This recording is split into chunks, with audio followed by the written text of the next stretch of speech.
Chapter 1: The Whisper of the Wind Turbines. The dust tasted like rust and regret. It coated everything in Harmony, Nebraska, the skeletal remains of the general store, the sun-bleached sign that stubbornly proclaimed Harmony, a future in wind, even the perpetually mournful faces of the tumbleweeds that skittered across the deserted main street. Harmony had once been a promise, a testament to human ingenuity and the relentless pursuit of clean energy. Now it was a graveyard of broken dreams, haunted by the incessant, unnerving whisper of the wind turbines that ringed the town like silent sentinels. My name is Elias Thorne, and I'm a collector of forgotten places. Not in a romantic Instagram filter kind of way. I collect the stories, the echoes of lives lived and lost, the residue of hope and despair that clings to abandoned buildings like cobwebs. I'm drawn to the silence, to the stillness, to the palpable sense of history that permeates these forgotten corners of the world. I tell myself I'm an archivist, preserving the past, but the truth, I suspect, is far more morbid. I'm a vulture, drawn to the carrion of civilization. Harmony had been on my radar for years. It was more than just another ghost town. It was a monument to hubris, a cautionary tale whispered on the wind. The promise of wind energy had drawn people in, fueled by government grants and the naive belief that progress was always a straight line. But the wind, it turned out, was a fickle mistress, and Harmony was about to discover just how cruel she could be. The official story was simple: the wind farm failed. The turbines were inefficient, prone to breakdowns, and ultimately unprofitable. The subsidies dried up, the investors pulled out, and Harmony withered and died. The residents packed their bags, leaving behind their homes, their businesses, and their dreams. The town was abandoned, left to the mercy of the elements. But I didn't believe the official story. There was something else, something darker, something that whispered in the wind along with the rhythmic swoosh of the turbine blades. There were rumors, of course, whispers of strange accidents, unexplained illnesses, and a creeping sense of unease that permeated the town long before the money ran out.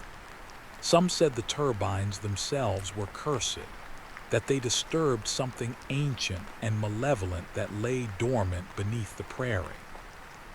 Others claimed that the town was built on a Native American burial ground, and that the spirits of the dispossessed were finally taking their revenge.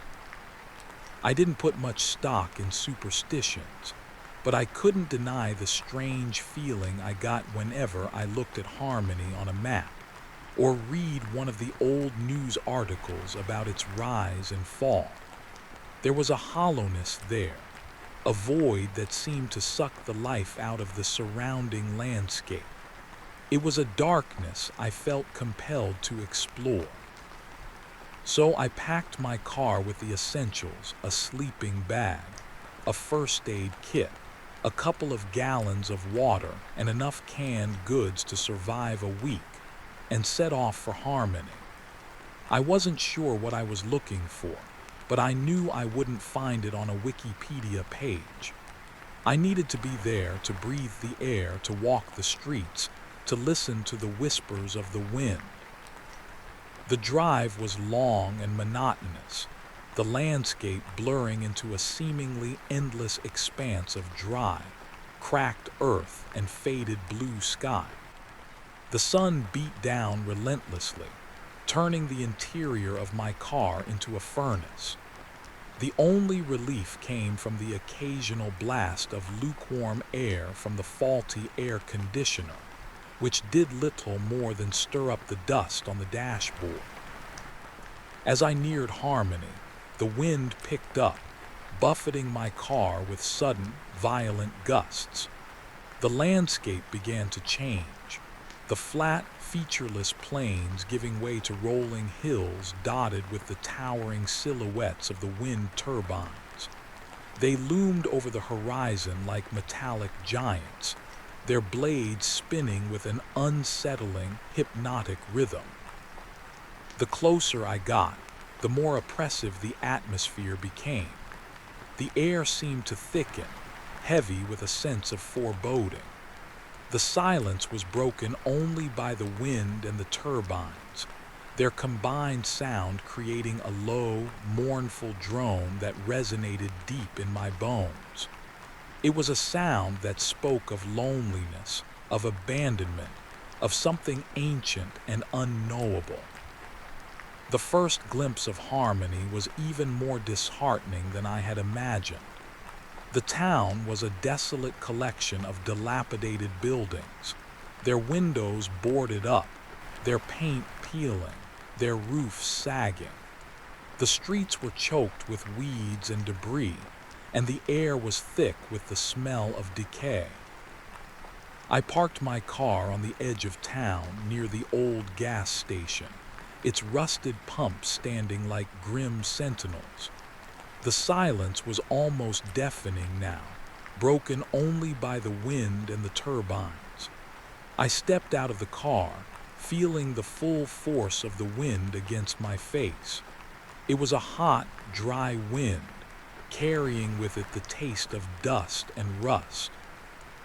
I took a deep breath and started to walk, my boots crunching on the gravel and broken glass that littered the streets.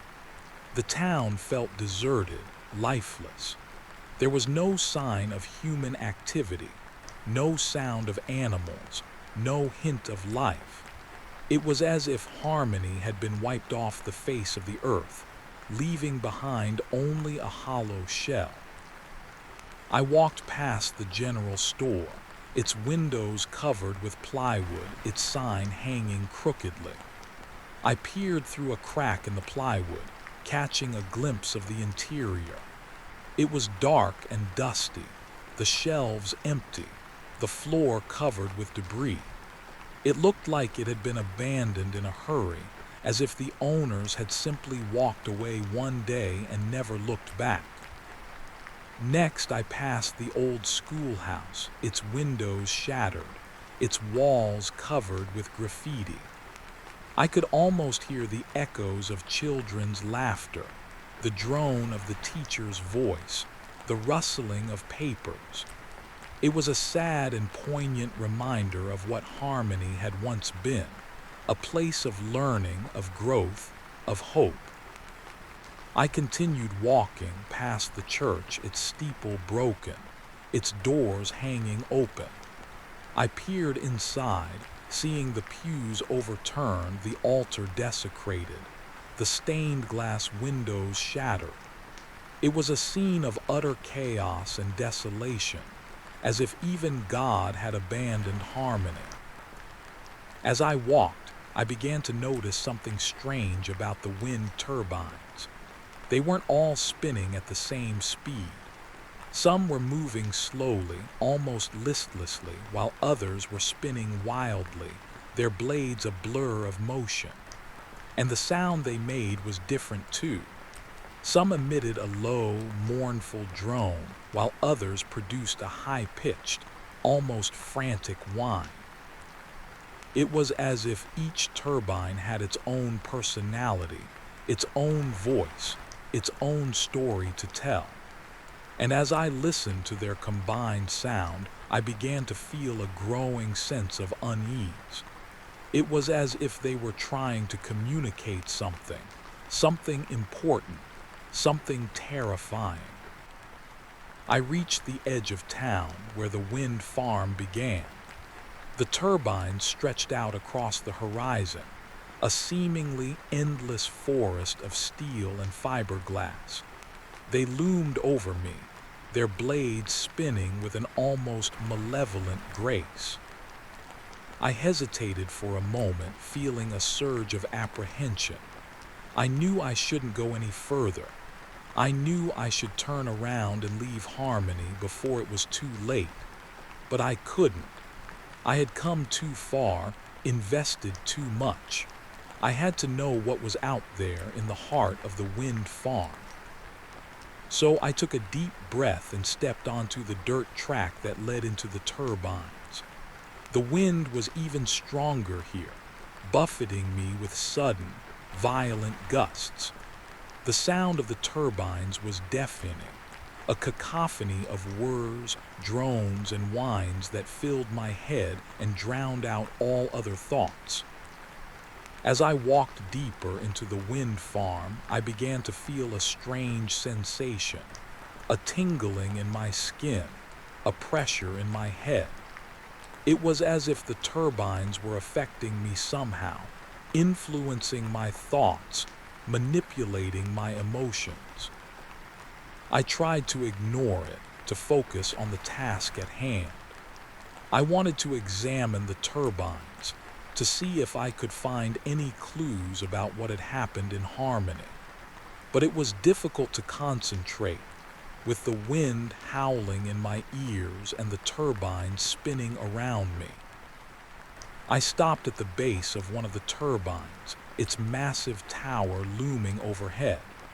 I reached out and touched the cold, smooth metal, feeling the vibrations of the spinning blades.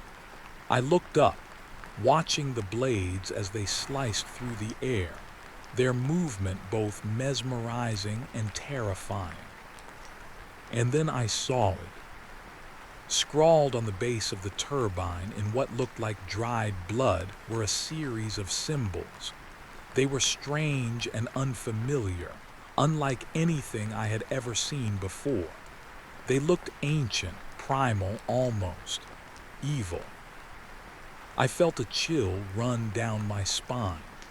I knew, in that moment, that I had stumbled onto something far more sinister than I could have ever imagined.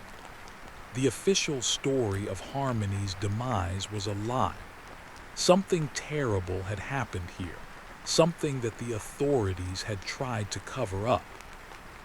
And I, Elias Thorne, the collector of forgotten places, was about to uncover the truth, whether I wanted to or not.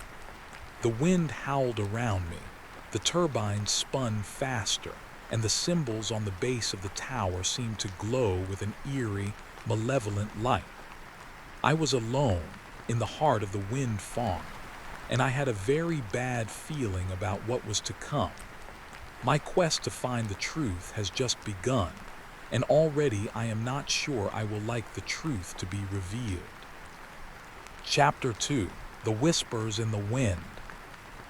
The wind, a relentless and unforgiving presence, seemed to amplify the silence that followed my discovery. The symbols, stark against the cold metal, whispered a language I didn't understand, a language of shadows and secrets. I pulled out my phone, hoping to photograph them, to document this terrifying anomaly. But the screen remained stubbornly black, the battery indicator a mocking zero. The turbines, I realized, were not just generating electricity. They were generating a kind of interference, a disruption that severed me from the outside world. I was utterly and completely alone. My heart hammered against my ribs, a frantic drumbeat against the symphony of the wind. I forced myself to take a deep breath, to regain some semblance of control. Panicking wouldn't help. I needed to be methodical, to approach this with the detached curiosity of an archivist, even if my gut was screaming in terror. I circled the turbine, photographing the symbols with my disposable camera, a relic of a bygone era that inexplicably still functioned. The film would have to wait to be developed, a tedious process, but one that might hold clues I couldn't see in the moment. Then, I started a careful inspection of the area. I looked for any other signs, any overlooked details that could shed light on the origin of the symbols and their possible meaning. The ground around the turbine was barren, swept clean by the wind. There were no footprints, no discarded objects, no evidence of human activity beyond my own. The only things I found were small, oddly shaped stones scattered around the base of the turbine. They were black and smooth, like polished obsidian, and they seemed to absorb the light, creating a sense of unnatural darkness. I picked one up, turning it over in my hand. It felt cold, heavy, and strangely alive. A shiver ran down my spine, a primal response to something that felt utterly alien. I quickly dropped the stone, as if it were burning my skin. As I continued my search, I became increasingly aware of the other turbines. Their movements seemed less random, more orchestrated. Their sound, once a chaotic jumble, now formed a pattern, a rhythm that was both hypnotic and menacing. It was as if they were communicating with each other, sending messages across the vast expanse of the wind farm. And I had the unnerving feeling that they were aware of me, that they were watching me. I decided to venture deeper into the wind farm, hopping to find a pattern to the symbols, a central point or structure that could indicate their purpose. The wind intensified as I moved away from the first turbine, and the air grew colder. The sky, once a monotonous blue, began to cloud over, the clouds swirling and churning like a restless sea. I walked for what felt like hours, the turbines looming over me like skeletal sentinels. The ground was uneven, treacherous. I had to watch my step as the dust and debris made it hard to see. I stumbled several times, nearly falling, but I pressed on, driven by a mixture of fear and fascination. Then I saw it. In the distance, at the center of the wind farm, was a structure I hadn't noticed before. It was taller than the other turbines, its tower a dark, imposing presence against the stormy sky. Its blades were different too, wider and more angular, like the wings of a monstrous bird. And as I watched, I saw that it wasn't turning. It stood motionless, its blades locked in a fixed position, as if it were waiting for something. I started to walk towards the structure, my heart pounding in my chest. The closer I got, the more ominous it appeared. The wind seemed to howl around it as if trying to tear it down. The ground beneath my feet felt cold and dead. The air grew thick, heavy with the scent of iron and decay. As I approached, I noticed that the structure wasn't a turbine at all. It was a tower built of dark, weathered stone. Its walls were covered with the same strange symbols I had seen on the first turbine, but here they were larger, more intricate, more alive. They seemed to writhe and shift in the dim light, as if they were trying to escape from the stone. I reached the base of the tower, my breath catching in my throat. The door was made of heavy, iron-bound wood, its surface covered with rust and grime. There was no handle, no hinges, no sign of a way to open it. It was as if the door had been sealed shut, as if it were meant to keep something in, or keep something out. I ran my hand over the cold, rough surface of the door, feeling the symbols beneath my fingertips.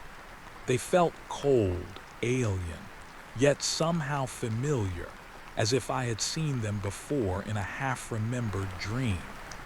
I felt an irresistible pull, a compulsion to open the door, to see what lay beyond.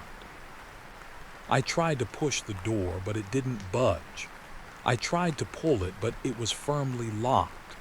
I needed to find another way in. As I circled the tower, searching for a weakness, I heard a sound. It was a whisper, faint and indistinct, carried on the wind. It seemed to come from inside the tower, as if someone or something was trying to speak to me. I stopped, listening intently.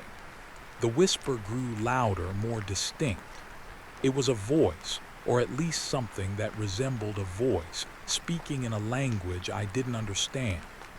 The sound was guttural, rasping, and filled with a sense of ancient, primal dread. It was a sound that seemed to reach into my soul, stirring up forgotten fears, awakening a darkness I didn't know I possessed. The wind picked up, whipping around me with renewed fury. The symbols on the tower seemed to glow with an eerie, malevolent light. The whispers grew louder, more insistent. And then I understood. The wind wasn't just carrying the whispers. The wind was the whisper. The wind was the voice.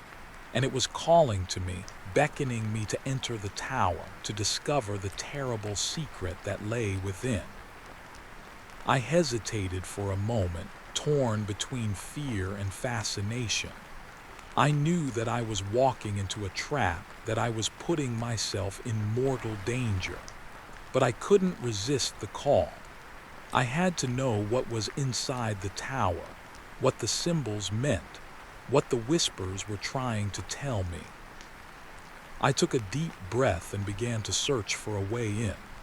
I ran my hands over the walls, looking for a crack, a weak spot, anything that I could use to gain entry. Then I saw it. At the base of the tower, hidden behind a pile of debris, was a small, barred window. It was too small for me to get through, but I could see the interior of the tower through the gaps in the bars. The room was dark and dusty, lit only by a faint, ethereal glow. And in the center of the room, I saw something that made my blood run cold. There on a pedestal was a single object. It was a black obsidian stone, identical to the one I had found near the first turbine. It pulsed with a faint, inner light, and it seemed to emanate a palpable sense of dread. As I looked at the stone, I felt the whispers intensify, wrapping around me like a shroud. They were no longer just whispering. They were speaking my name. Chapter 3: The Descent into Shadow. The whispered pronouncements of my name were more than just a sound. They were an invasion, a direct assault on my mind. It felt like a physical pressure, a vice tightening around my skull, forcing me to acknowledge the entity, the presence that emanated from the obsidian stone within the tower. The air crackled with an unseen energy, the storm clouds above deepening, casting the wind farm into a perpetual twilight. I knew with a certainty that transcended logic that I had to possess that stone. It was the source of the whispers, the key to understanding the symbols, the gateway to the horrors that lay dormant beneath harmony. I had to get inside. I examined the window again, my mind racing. The bars were thick, forged from iron and firmly embedded in the stone. There was no easy way to break them. I had to find another way. I circled the tower again, searching for another opening, another weakness. The wind howled around me, the whispers a constant, insidious presence. My fear intensified, but it was tempered by a growing sense of resolve. I was in too deep to turn back. Then I saw it. A small, almost imperceptible crack in the stone wall, located near the top of the tower. It was barely wide enough to insert a finger, but it was there. And as I looked at it, I felt a surge of hope. The crack led to a series of hidden passages, a network of tunnels and chambers built within the tower's walls. These were the true foundations of the structure, ancient and forgotten, and they offered a potential entrance. I used my disposable camera to take more pictures of the crack, documenting its location. Then, I started to search for a way to widen it, to create an opening large enough to squeeze through. I had nothing with me but my hands, my disposable camera, and the clothes on my back.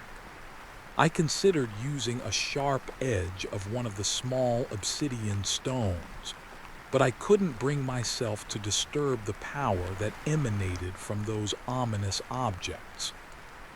My heart pounded as I began to chip away at the stone, my fingers raw and bleeding. The stone was incredibly hard, but I persisted, driven by desperation. The wind whipped around me, the whispers growing ever more insistent, urging me on.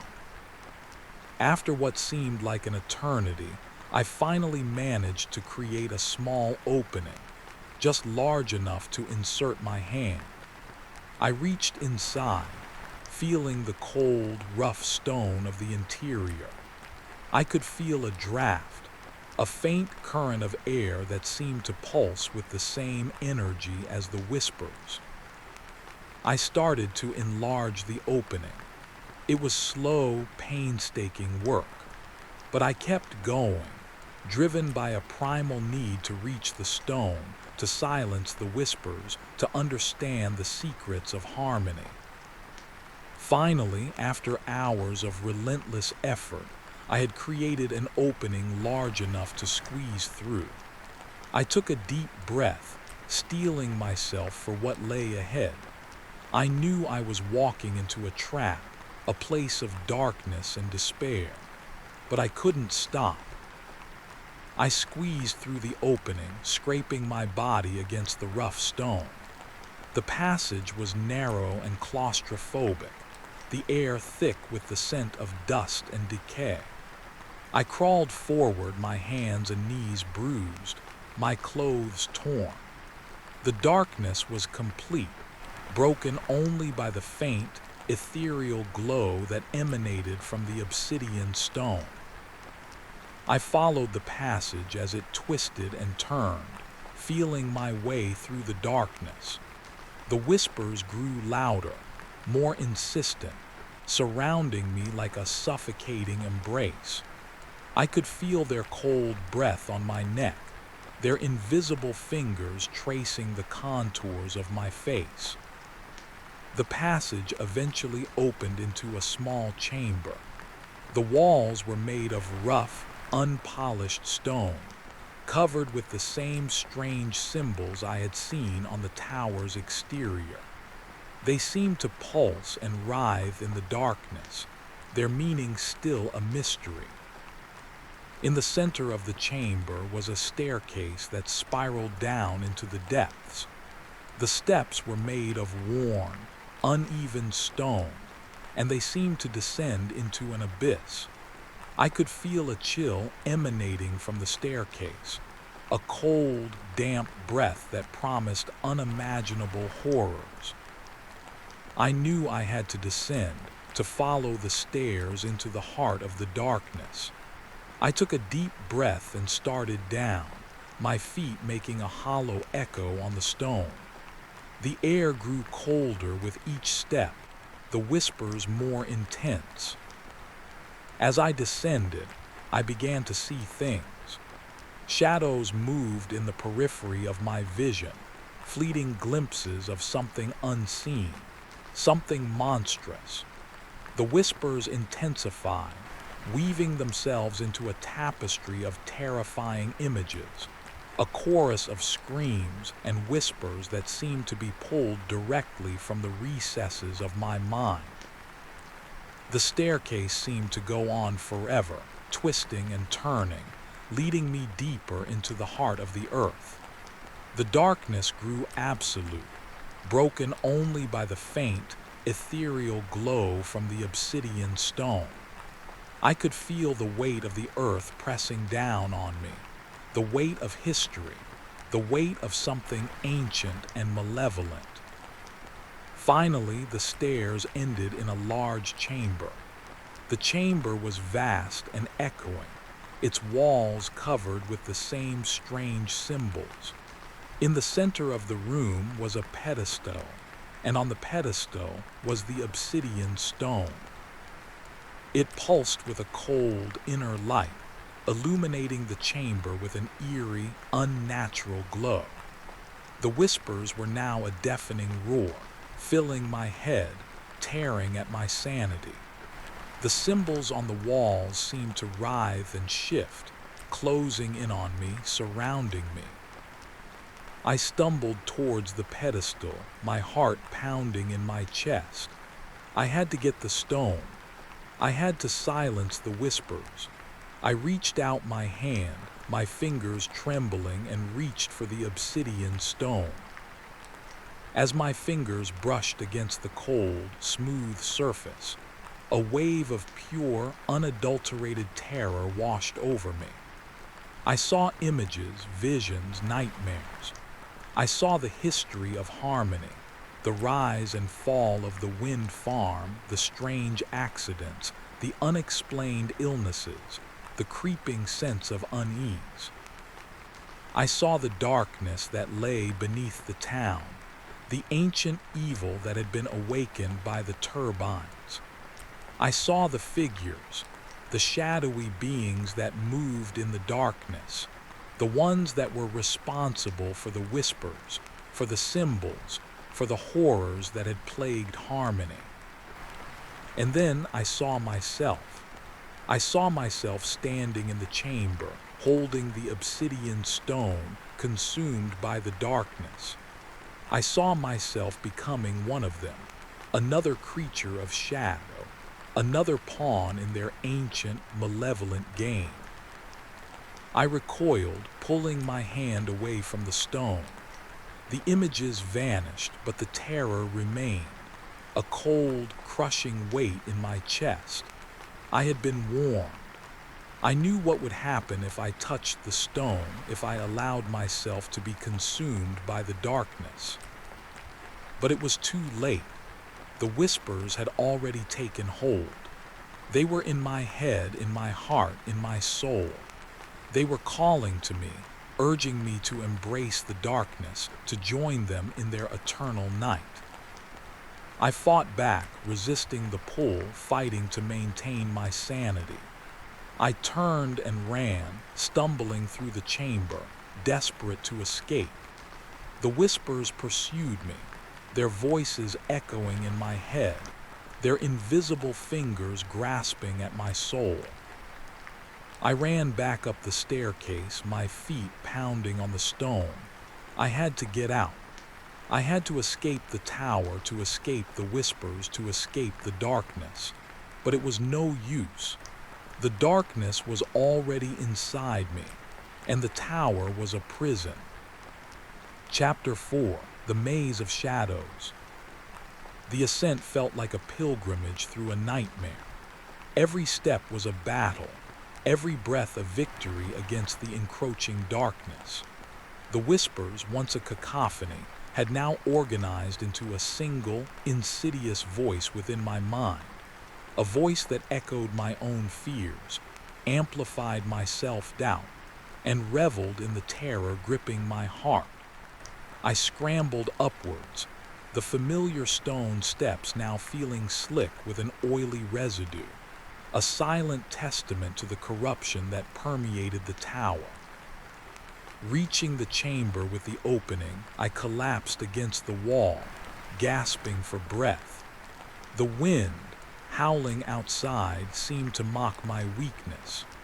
The opening, my only escape, was a gaping maw of potential salvation, but also a reminder of the treacherous path I had followed.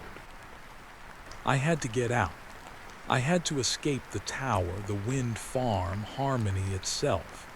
But the whispers, now a constant companion, whispered doubt, hinting that I was already lost, that escape was an illusion.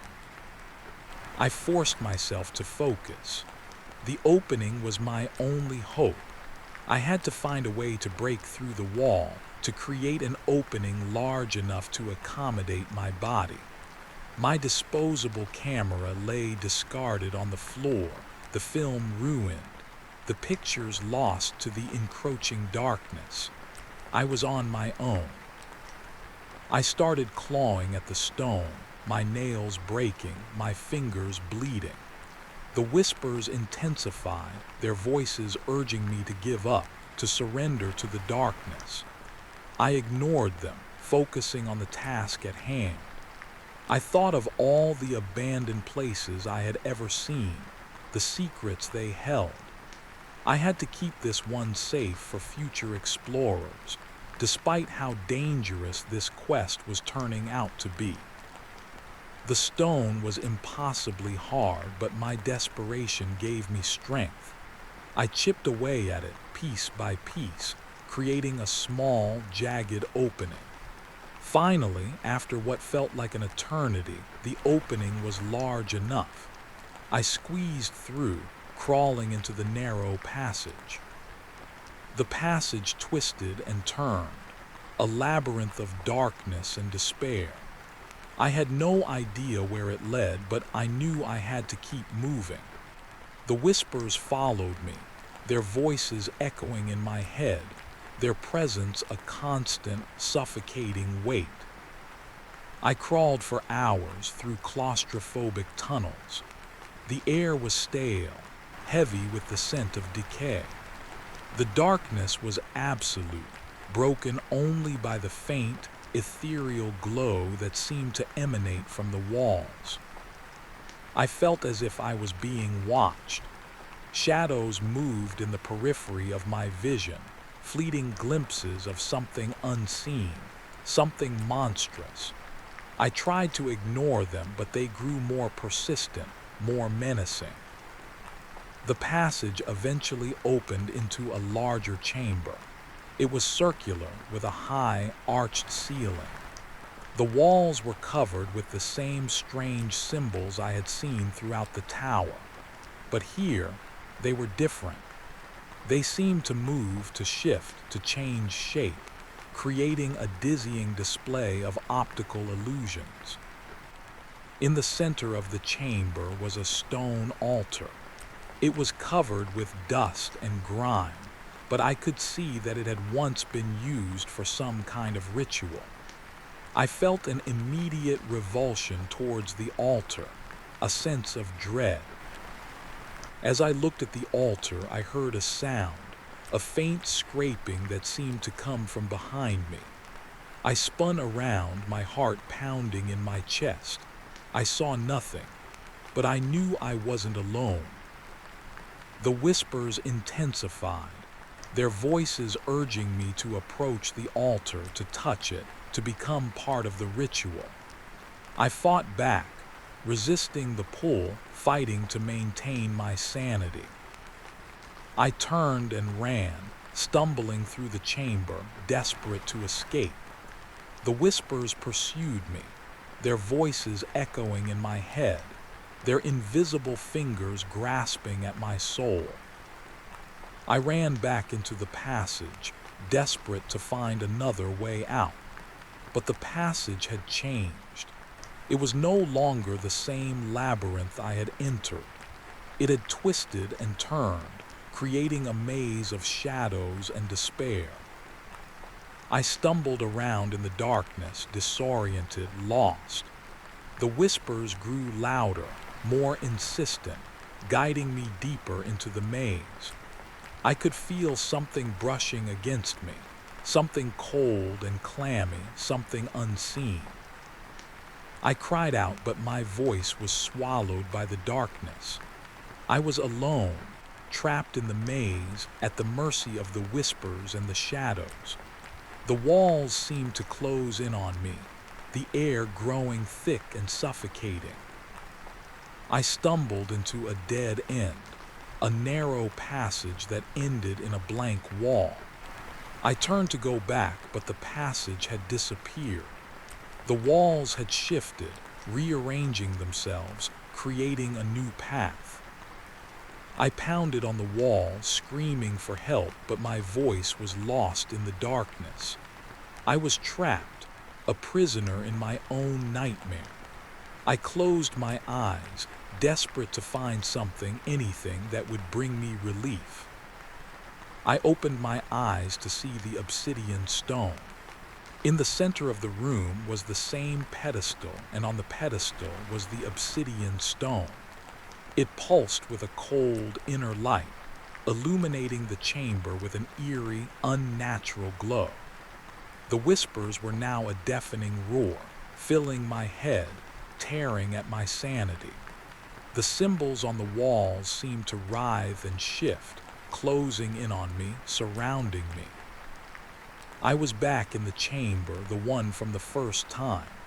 The darkness had tricked me into going in circles. I had not escaped. I stumbled towards the pedestal, my heart pounding in my chest. This was it. This was where it ended. I was trapped and there was no escape. I had a decision to make: touch the stone or die. I took a deep breath and tried to reach it.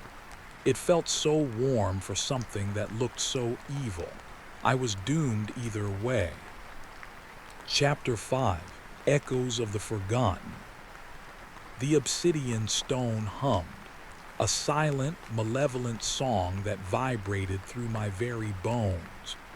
As my fingers brushed against its surface, the world dissolved. Not into darkness as I had feared, but into a kaleidoscope of images, sounds, and sensations. It was not a singular vision, but a torrent, a flood of experiences from a time before time. I was no longer myself, Elias Thorne. I was everything. I saw Harmony before the turbines, a bustling town, alive with activity.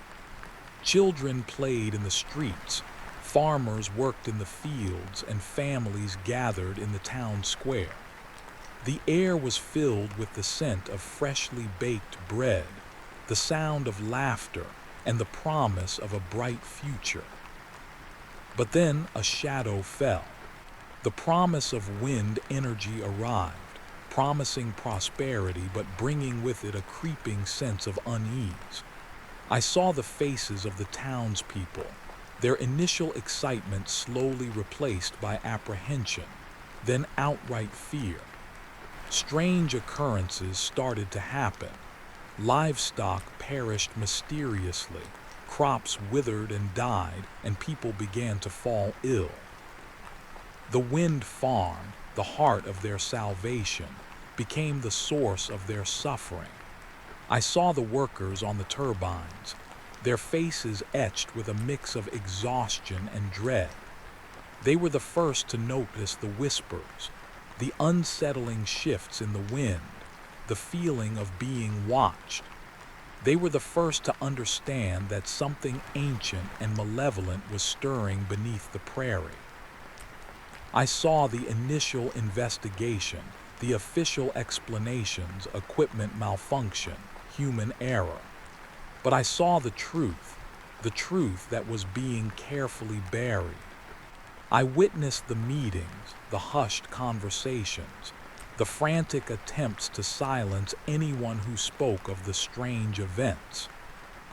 I saw the sacrifices, rituals performed in secret under the cover of darkness to appease the entity awakened by the turbines. The blood, the fear, the desperation. The dark symbols appearing on the turbines themselves, becoming more prevalent as the town's fate was sealed. I experienced the slow decay of Harmony. The businesses closed, the houses fell into disrepair, and the people fled, leaving behind the echoes of their lives. I saw the fear in their eyes, the sense of abandonment, the knowledge that they were leaving something behind, a part of themselves that would never return. And then I saw the tower being built, the very structure I was currently trapped within.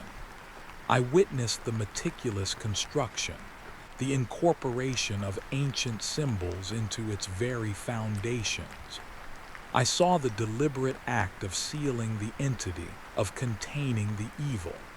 But I also saw the subtle flaws, the vulnerabilities, the cracks that would eventually allow it to escape. I understood the symbols. They were not a language but a map, a blueprint of the entity's prison and a testament to its power. They were both a warning and an invitation. I experienced the full extent of the entity's influence, the manipulation of the wind, the control of the turbines, the ability to warp reality itself. I saw its insatiable hunger, its desire to consume and corrupt, to spread its darkness across the world. And finally, I saw the end. Harmony, a ghost town, a silent testament to human folly and the malevolence of the unseen.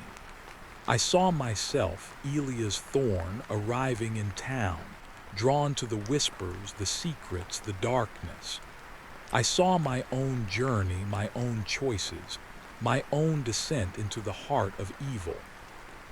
The visions ended as abruptly as they began. I was standing in the chamber, holding the obsidian stone.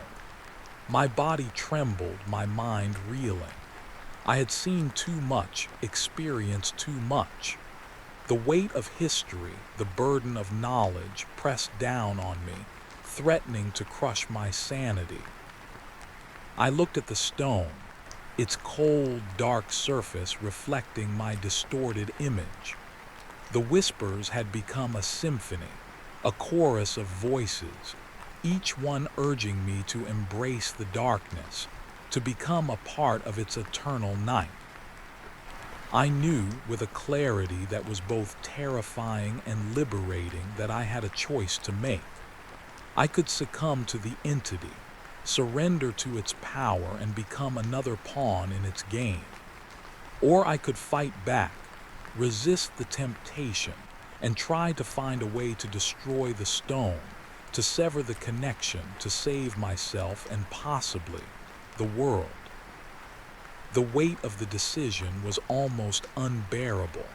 I was exhausted, terrified, and utterly alone. But I knew what I had to do. I looked around the chamber, searching for a weapon, for anything that could help me fight back.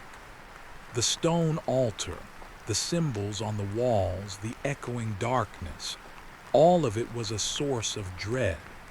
The whispers surged, trying to confuse me, to make me lose my resolve. But I refused to give in. I remembered the vision, the history, the knowledge I had gained. I knew the entity's weakness, the key to its destruction. I knew that I had to destroy the stone, to sever its connection to this world. I slammed the obsidian stone on the ground. It didn't break. It fell to the ground in place with no harm. The wind began to howl. The chamber started to shake. The symbols on the walls seemed to writhe and shift, their meaning changing. The darkness intensified, filling the room with an overwhelming sense of dread. I picked up the stone again, my fingers wrapped tightly around it. I raised it above my head, preparing to destroy it. I screamed out for help, hoping that somehow someone out there could hear me. And then the room shifted again. Another vision overtook me. I was falling, spinning, and in this vision I could see where the obsidian stone needed to be placed. It had nothing to do with the room I was standing in. I needed to find a place. The stone was leading me to a location to save the world. Chapter 6: The Crossroads of Existence. The world dissolved once more, the chamber, the tower, harmony itself, vanishing into a swirling vortex of colors and sensations. This time, however, the experience was different. It wasn't a flood of information, a torrent of memories. It was a guided descent, a journey through the fabric of reality itself. I was being shown the way. I was falling, tumbling through a swirling void, a kaleidoscope of cosmic dust and ethereal light.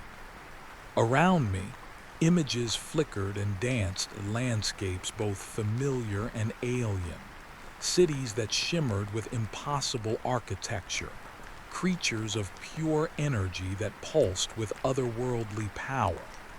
Time and space had lost all meaning. Then a location began to coalesce, growing clearer, more focused. I saw a place of immense power, a crossroads where different realities converged. It was a place of ancient history, a place where the veil between worlds was thin, a place where the entity could be truly vulnerable. I saw a vast, desolate plain stretching out beneath a sky choked with storm clouds. Ancient, weathered monoliths stood sentinel over the landscape, their surfaces etched with symbols that echoed the ones in the tower, but were somehow both familiar and alien. Twisted, gnarled trees, their branches clawing at the sky, dotted the plain. The air crackled with an unnatural energy, a sense of both immense power and profound decay. I saw the point of intersection, a nexus of raw energy where the monoliths converged, forming a circle.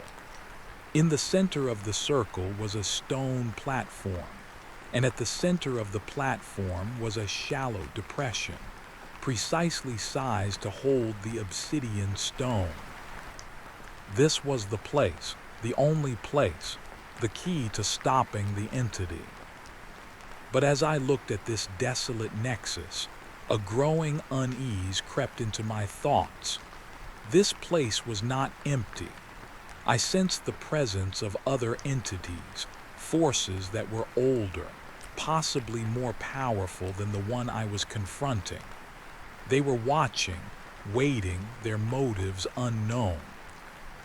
I understood the challenge before me.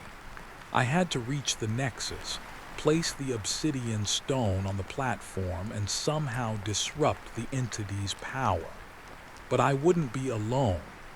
I had to deal with the whispers, the entity itself, and whatever else lurked in this dangerous place. The images shifted again, showing the landscape in more detail.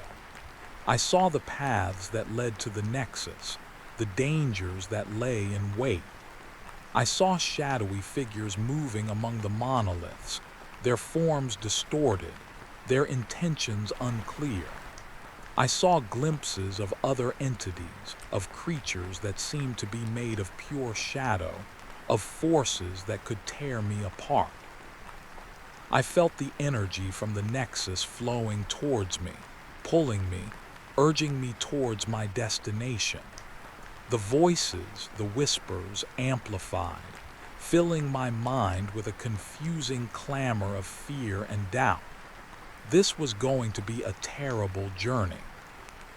As the vision faded, I found myself standing on a cold stone platform, the obsidian stone still clutched in my hand.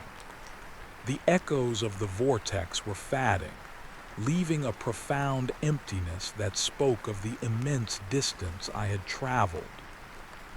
I knew that the tower was no longer a prison but a starting point.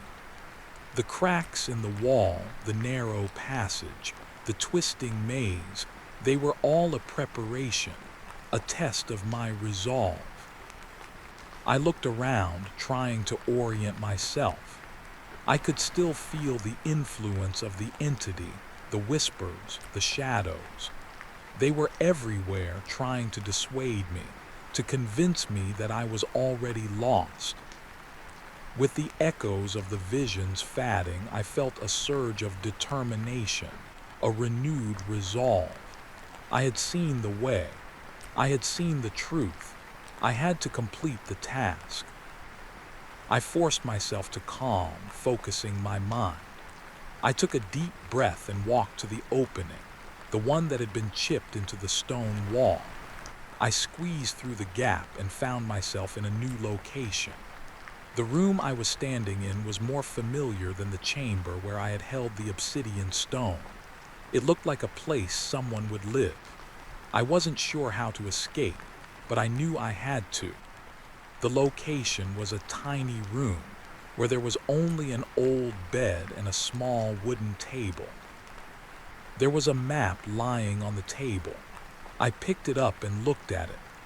It was a map of the wind farm, and it showed the locations of the turbines, the tower, and the nexus.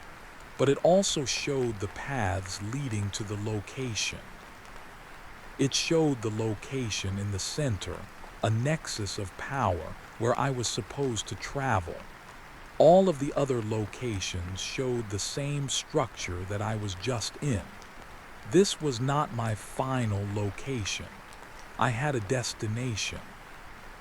I needed to follow the map to reach the nexus.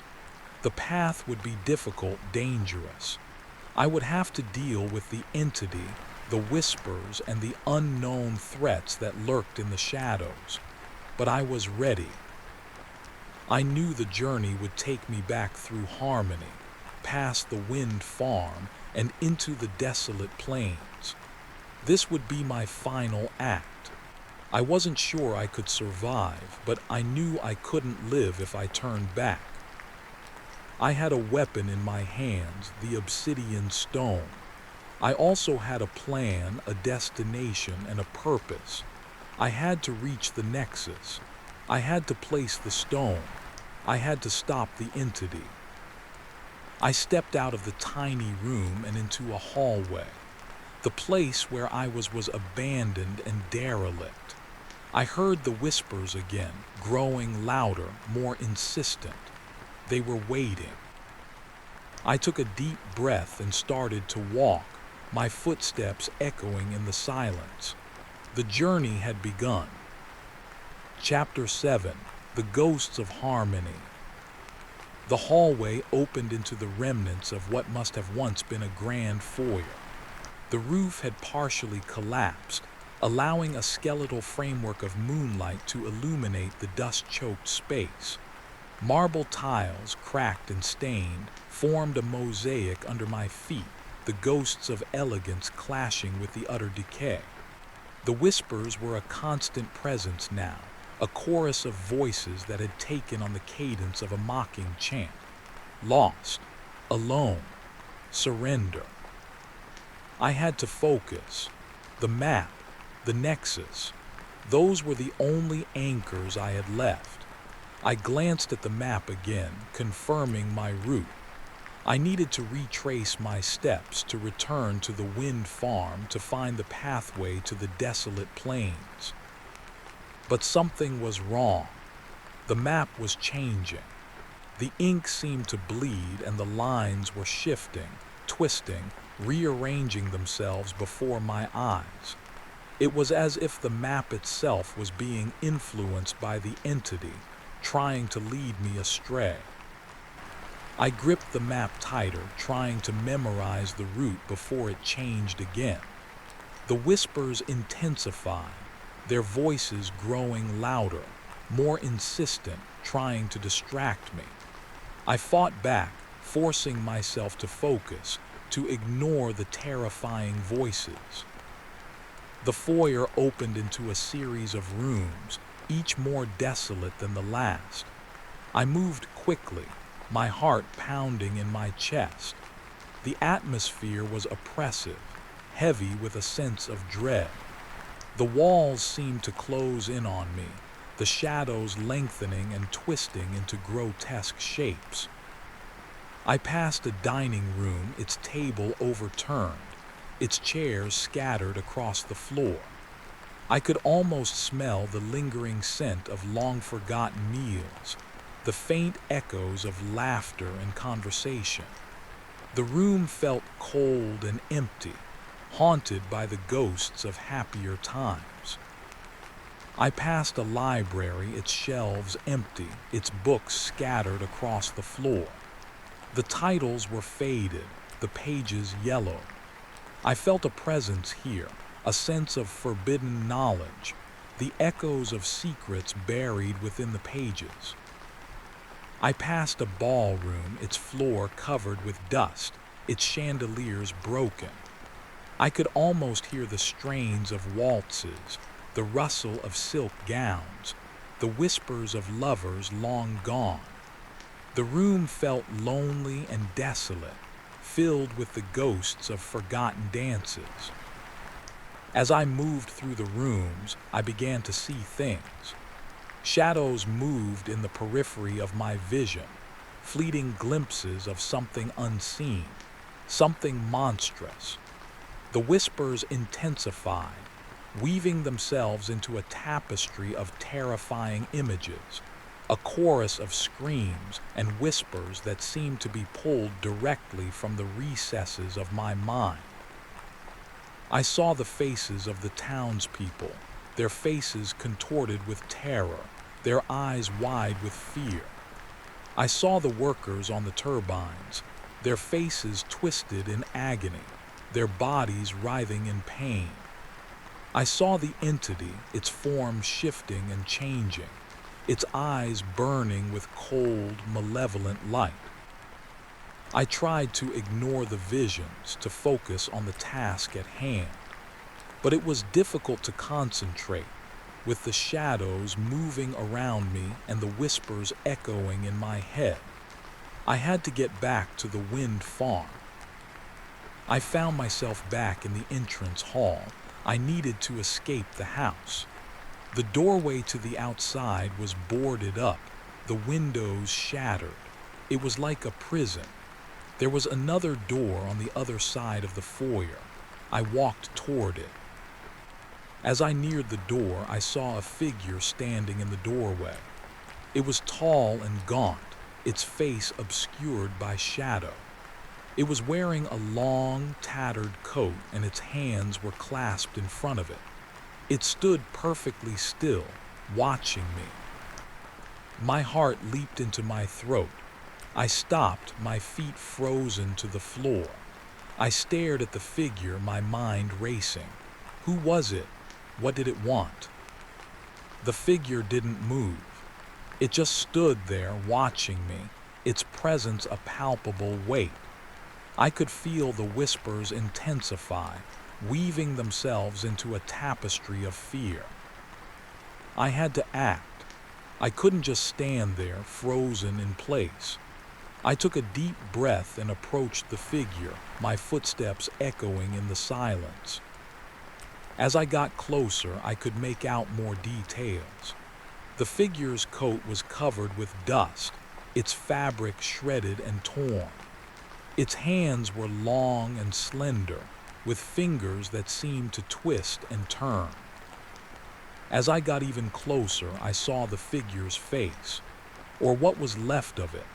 It was a mask, a grotesque parody of a human face, with empty eye sockets and a gaping, toothless mouth. I stumbled back, recoiling in horror. This wasn't human. It was a creature of nightmare, a manifestation of the entity's power. The figure didn't move. It just stood there, its empty eyes staring at me, its presence a source of pure, unadulterated terror. I had to get away. I turned and ran, stumbling back through the foyer, desperately trying to escape. The figure didn't pursue me, but I could feel its presence, its cold, watchful gaze. I burst through the door into the cold, unforgiving embrace of the night. The wind whipped around me, carrying with it the whispers, the shadows, and the chilling presence of the creature. I had to escape. I had to get back to the wind farm. Chapter 8: The Turbines' Embrace. The cold air hit my face like a physical blow, a shock that momentarily cleared the fog of terror. The escape from the house, that charnel house of memories and malevolence, had bought me precious seconds, but the figure, the thing in the doorway, was now etched into my mind. I knew it would be waiting for me. I had to reach the wind farm. I had to retrace my steps, to follow the map and find the path to the nexus. My heart hammered against my ribs, but my legs, fueled by adrenaline, carried me forward. I sprinted through the deserted streets of Harmony, the buildings looming over me like silent, accusing witnesses. The wind, a constant, mournful presence, whipped around me, carrying with it the whispers of the entity, their voices now a relentless, taunting chorus. The map, thankfully, had remained stable since leaving the house, the ink no longer bleeding, the lines no longer shifting.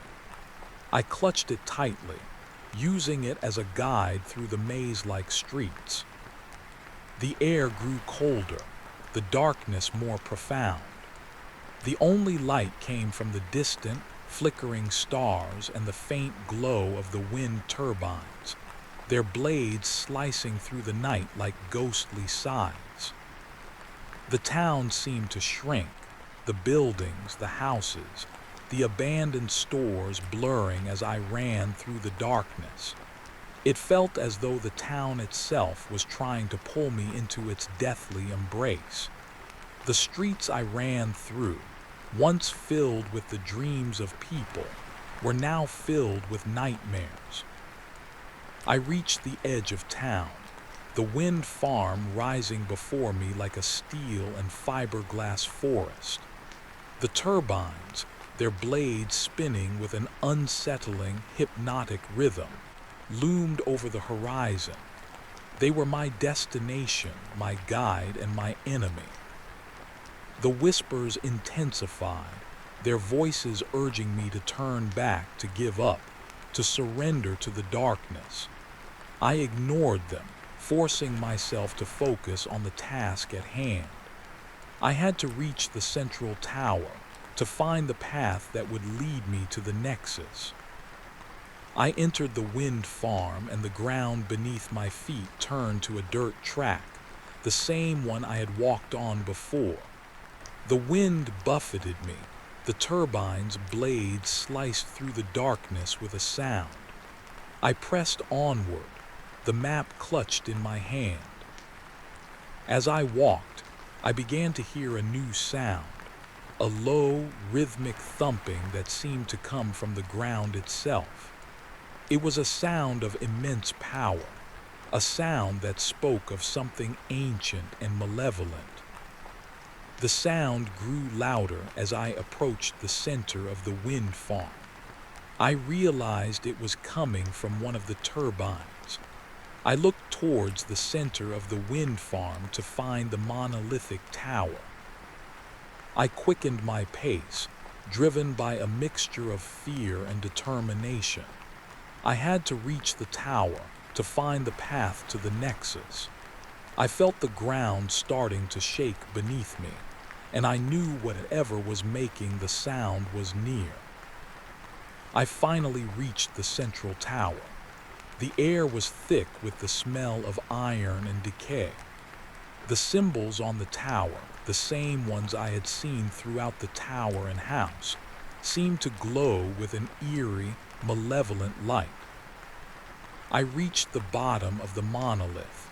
The wind howled, the symbols on the tower twisted. The ground was trembling beneath me. I looked up, and above me the blades of the massive turbine began to slow. Then they stopped. A silence. For the briefest of moments there was absolute silence, a deafening stillness that seemed to stretch on forever. Then the tower spoke. Not with the whispers, not with the thumping, but with a sound I had never heard before. A deep, resonant voice that seemed to come from everywhere and nowhere. You cannot escape, it said, the words echoing in my head. The darkness consumes all. Your journey ends here. The ground beneath me began to buckle. I felt myself falling, the wind ripping at my clothes. The tower began to tilt, its massive structure threatening to crush me. I looked up, seeing the monstrous blades looming above me. They were turning again, slowly, relentlessly, as if preparing for a final, devastating blow. I had to act. I had to escape. I had to find a way to survive. I could feel the tower spinning, the earth shaking. I saw the blades coming closer. I could feel the grip of the entity tightening and the shadows closing in. Chapter 9: Descent into the Maw. The world twisted. The sky became the ground became the sky. The tower lurched, as if struck by a celestial hammer, and I was thrown, tumbling through the air, a helpless rag doll tossed by a merciless storm. The whispers were a deafening roar now, a chorus of triumph echoing in my mind, promising oblivion. The ground rushed up to meet me. Not earth, not solid ground, but a vortex of darkness, a maelstrom of swirling shadows. The turbine blades, mere inches away, became a blur, a fleeting glimpse of steel teeth before the abyss consumed me. I fell, or rather was pulled, into the maw of the earth. The ground, the tower, the wind farm, all disappeared. I was in a void, a timeless expanse of absolute darkness. The descent was unlike anything I had ever experienced. I felt no pain, no fear, only an overwhelming sense of dread, of being devoured. The whispers intensified, becoming a physical presence, a cold, clammy embrace that snaked around me, suffocating me with its power. I saw images, visions, nightmares. The history of harmony, the rise and fall of the wind farm, the strange accidents, the unexplained illnesses, the creeping sense of unease. The faces of the townspeople, their faces contorted with terror, their eyes wide with fear. The workers on the turbines, their faces twisted in agony, their bodies writhing in pain. The figure in the door, its empty eyes staring at me, its presence a source of pure, unadulterated terror. I saw the entity, its form shifting and changing, its eyes burning with cold, malevolent light. It was vast, ancient, and powerful, its presence a crushing weight. I was nothing more than a speck, a mote of dust in its vast, uncaring universe. I felt myself changing. My body began to shift, to contort, to become something that was no longer human. I felt the darkness spreading through me, consuming me. I felt the whispers weaving themselves into my very essence, turning me into a creature of shadow. I struggled, fighting against the transformation, against the entity's power, but it was no use. The darkness was too strong. I was being overwhelmed. The end was near. And then, amidst the darkness, I saw a glimmer of hope. The map, the route to the nexus, appeared before me, a fragile lifeline in the sea of despair. It was fading, shifting, but it was still there, guiding me, showing me the way. I focused my mind, clinging to the map, fighting to maintain my identity. I reached out, trying to grasp it, to follow its path. It led me downwards, always downwards, through the void of darkness. I had no idea where I was going, but I knew I had to follow the map to reach the nexus, to fulfill my purpose. I had nothing else. My body was being warped. My mind was collapsing. I was losing myself. The descent continued, the darkness unrelenting, the whispers a constant torment. I saw glimpses of the ground, of tunnels and chambers. They were filled with the same symbols, the same shadowy figures, the same sense of dread. Finally, after what seemed like an eternity, the descent slowed. I was no longer falling, but gliding. The whispers, the shadows, began to coalesce. I found myself standing on a stone platform, in a chamber that was both familiar and alien. The air was thick with the scent of iron and decay, and the walls were covered with the strange symbols. In the center of the chamber was a circular depression, precisely sized to hold the obsidian stone. The map had guided me here. This was the nexus. This was the place where I had to place the stone. But I no longer had the stone. It was gone. It had been lost in the fall. I searched the floor, my hands trembling. There was nothing. The obsidian stone was gone.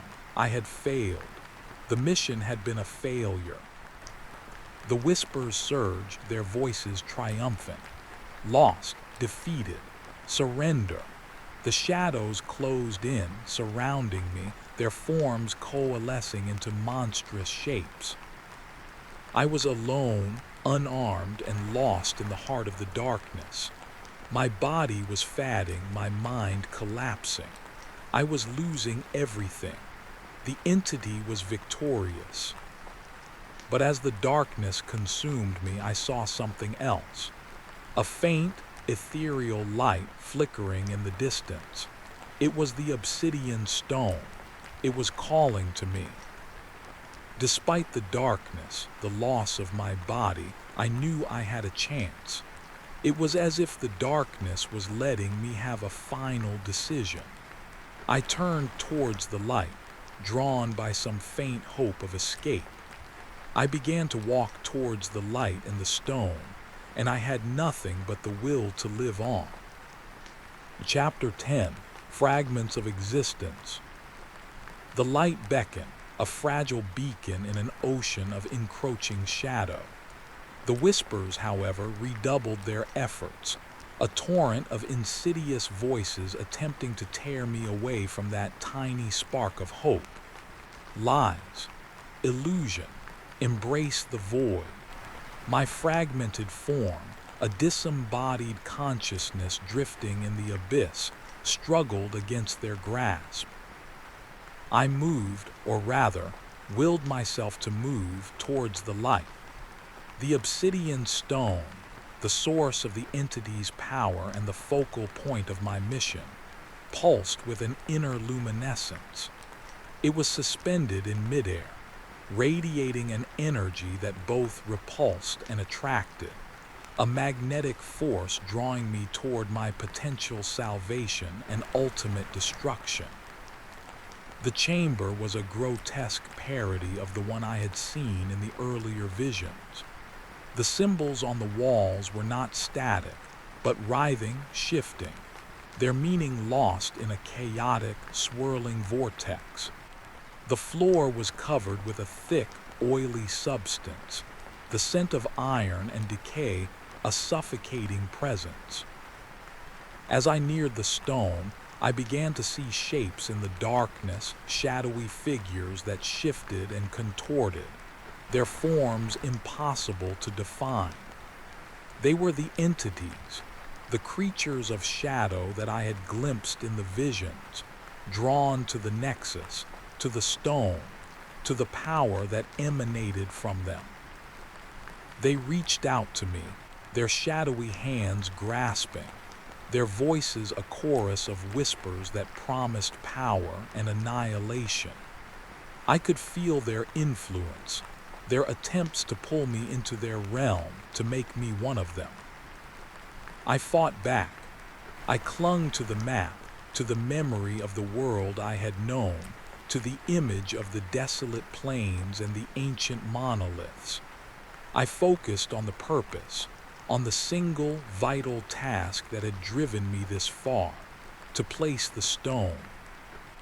But the stone, the only weapon I had, remained out of reach. It drifted further away from me, as if taunting my efforts. The whispers grew more intense, attempting to break my resolve. I had to grasp it, to connect with its power, to complete the task. I lunged, my fragmented form reaching out towards the stone. As my touch neared the stone, the world shifted once more. I didn't grasp it, I became it. I was pulled into it. The experience was overwhelming. I saw everything, experienced everything. I was the stone, the nexus, the entity, the whispers, the shadows. I was the past, the present, and the future. I saw the creation of the nexus, the intersection of realities, the ancient forces that had shaped this place. I saw the arrival of the entity, its initial awakening, its gradual spread of influence.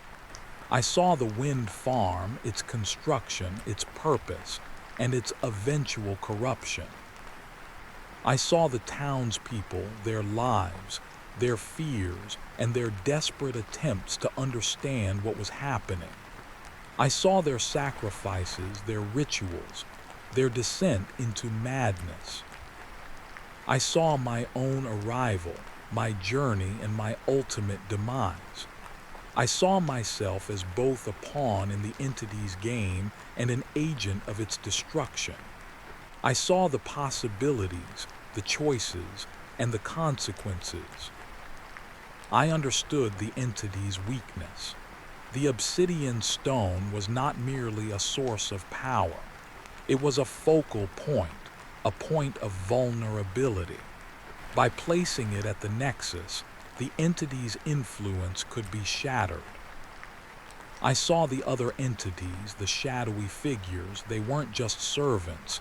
They were aspects of the entity, fragments of its immense power. They were the guardians, the protectors of the nexus. They were all fighting for their survival, for their continued existence. As the visions subsided, I returned to my fragmented state. I was once again aware of my existence. I was no longer inside the stone, but I knew now how to use the stone. The fragments of the stone returned as well. I needed to get the stone, get to the nexus, and use its power to destroy the entity. But the path was not clear.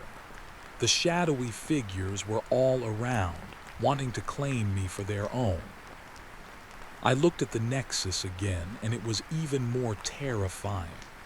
The power of the entity, the power of the shadows, was all around me. But I had a purpose. I had a choice. I could give in to the shadows and succumb to my fate, or I could fight, reach for the stone, and attempt to fulfill my purpose, to destroy the entity and save myself, perhaps saving harmony. I saw the shadowy figures moving towards me. They wanted the stone. They wanted me. I raised a ghostly hand, reached for the obsidian stone, and knew that it was time to fight to survive. Chapter 11: The Dance of the Shadows. My ethereal form, now partially coalesced, felt the icy tendrils of the shadows reaching for me. They were drawn to the obsidian stone, a siren's call they could not resist. But they also sought to claim me, to corrupt what remained of my consciousness, and to transform me into another denizen of the abyss. I focused, channeling what little power I had, pulling myself toward the stone. The whispers, the entity's constant chorus of temptation and despair, redoubled their efforts, attempting to cloud my mind, to shatter my resolve. Join us. Embrace the darkness. There is no other truth. I ignored them, clinging to the fragmented memories of my humanity, of the world beyond the shadows. I recalled the feel of sunlight on my skin, the smell of rain on the earth, the faces of those I had loved. Those memories were my shield, my weapon. The shadows swirled around me, their forms shifting and changing, their voices a cacophony of whispers and screams. They lashed out, their shadowy claws tearing at my essence, attempting to drag me into their realm. I fought back, channeling the energy of the obsidian stone, creating a barrier of shimmering light. The shadows recoiled, hissing and writhing, unable to penetrate the barrier. It was a temporary respite, a fleeting victory in a losing battle. The stone began to move, drawn by the shadowy figures. I had to get to the stone before they did. The shadows were getting closer. The air was growing thick, heavy with the scent of iron and decay.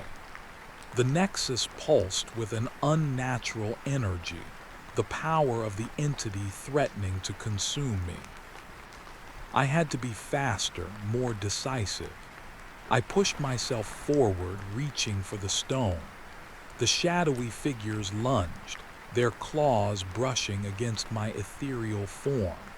I felt the energy of the stone.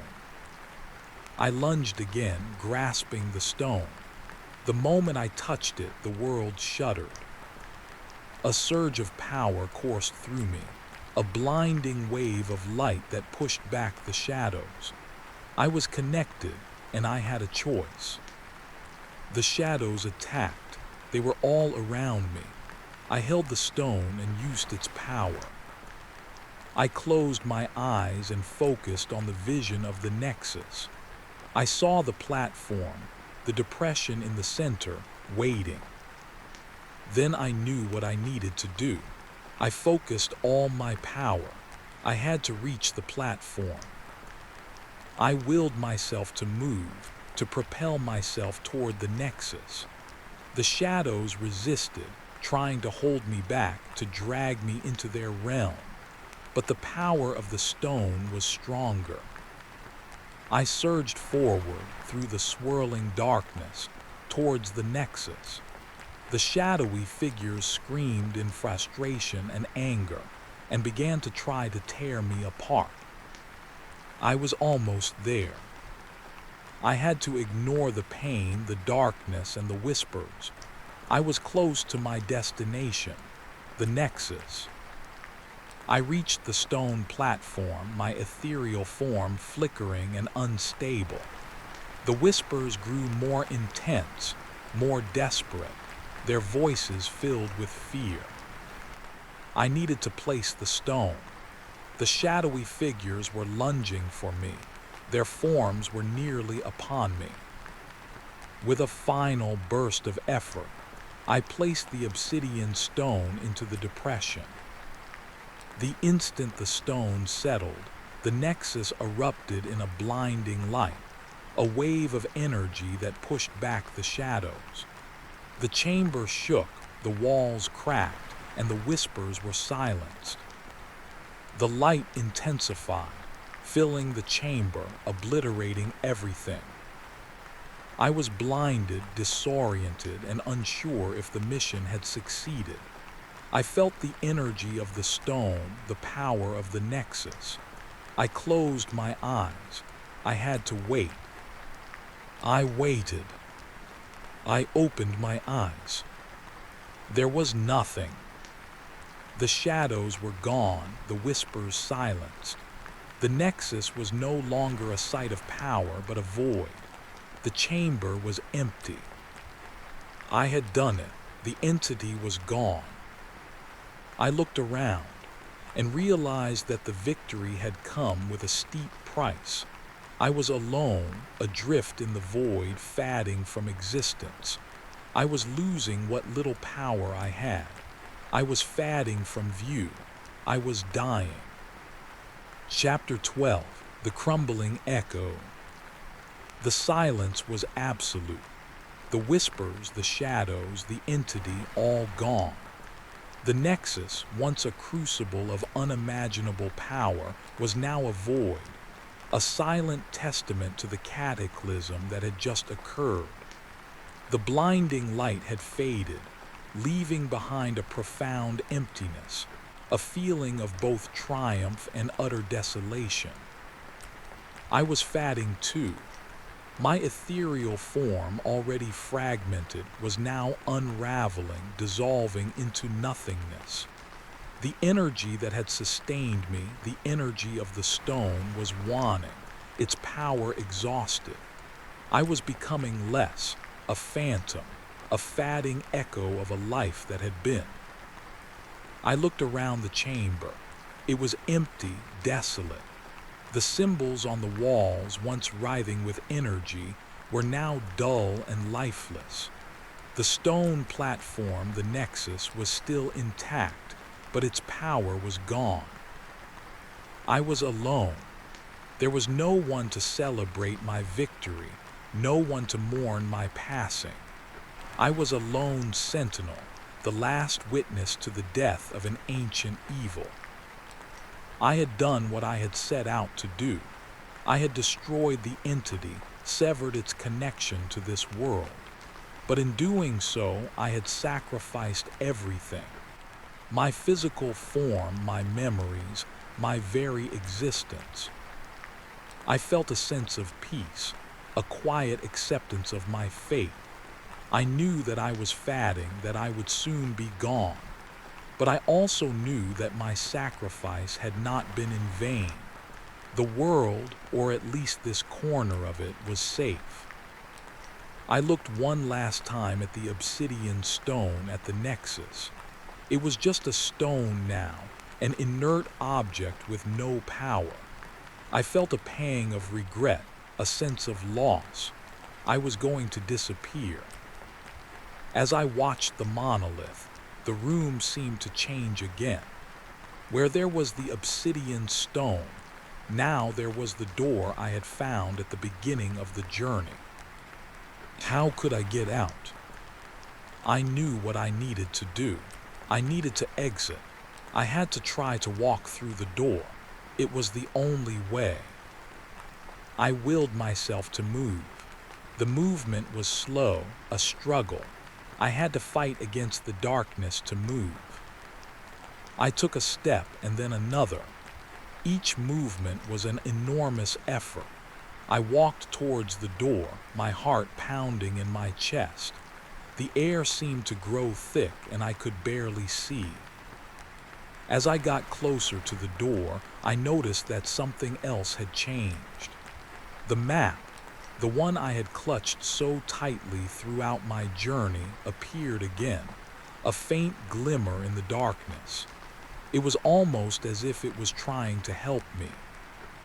The map showed me the location of the house I had first encountered, and I knew that I had to get there to escape the tower.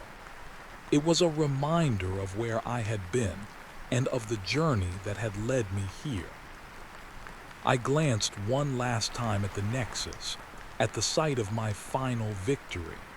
It was just a hole now, a void. I knew the path to escape the nexus had been set. With a final surge of effort, I reached the door and walked through it. I was back, but I didn't know where I was. The chamber was dark and the silence was almost deafening. I was in a hallway. I recognized the hallway.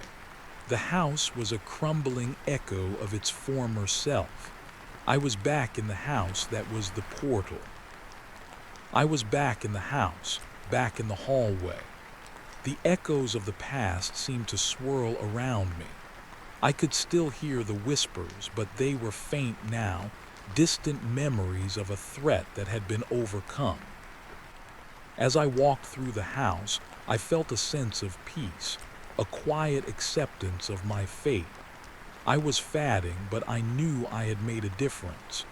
I had done what I had set out to do. I needed to get out of the house. I had a feeling of what I needed to do. I remembered the door, the one that had led me into this nightmare. I had to get there. It was my only way out.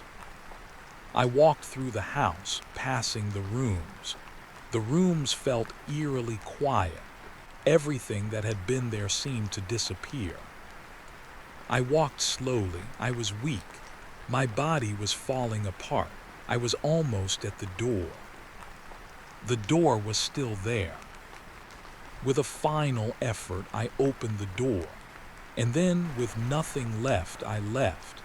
I was ready for the next step, wherever the path led. I didn't have a choice. Chapter 13. Whispers of Departure. The cold night air slammed into me, a stark contrast to the oppressive stillness within the crumbling house. The familiar scent of dust and decay was replaced by the crisp, clean smell of the Nebraska prairie, a scent that spoke of freedom and open spaces.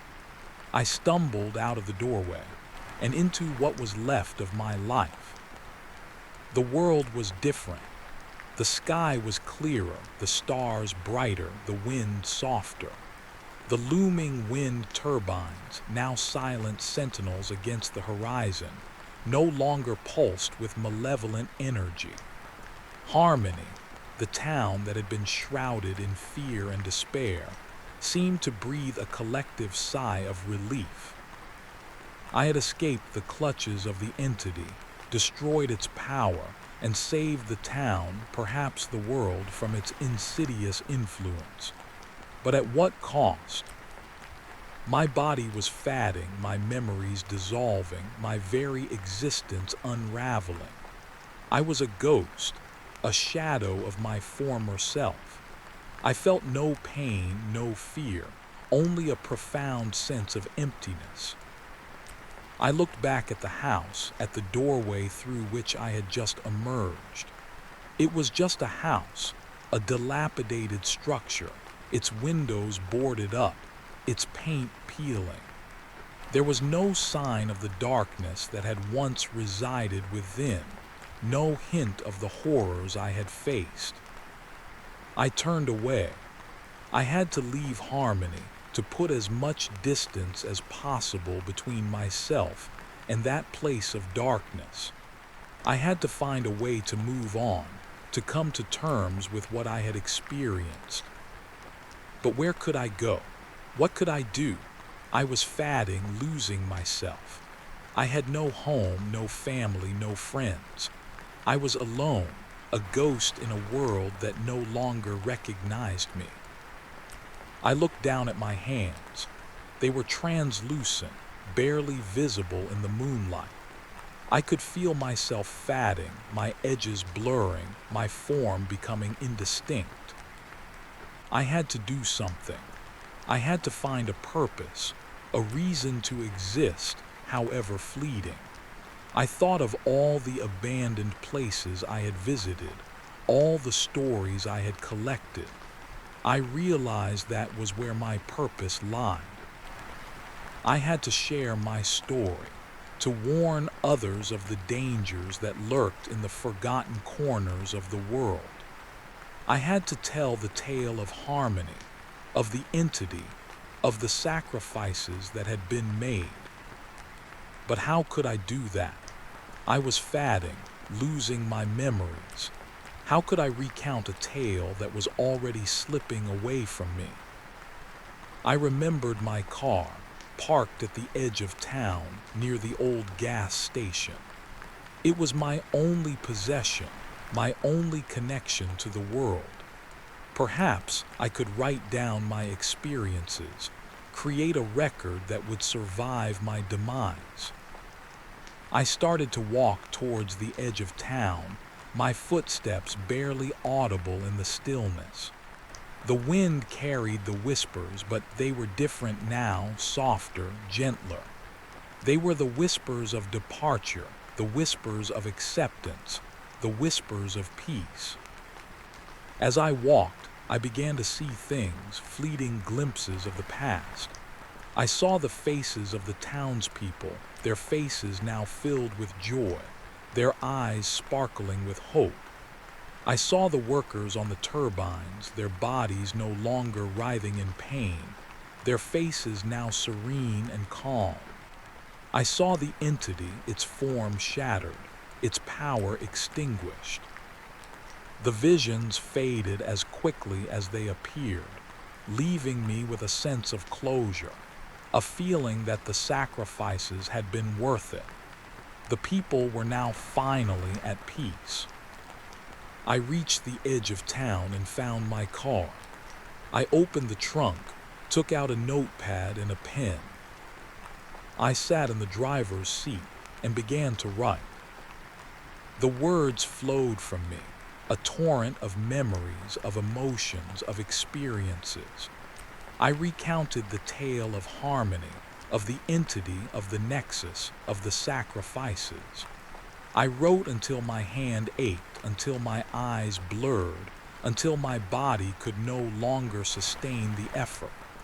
The story had to be told. As I finished writing, I looked up. The sun was rising, painting the sky with hues of orange and pink. The wind turbine stood silent against the horizon. I knew that it was time. I had done what I had set out to do. I had told my story. I was ready to face my fate. I closed my eyes. The whispers came again, the whispers of departure, the whispers of acceptance, the whispers of peace. They were welcoming me home. And then there was nothing. The end.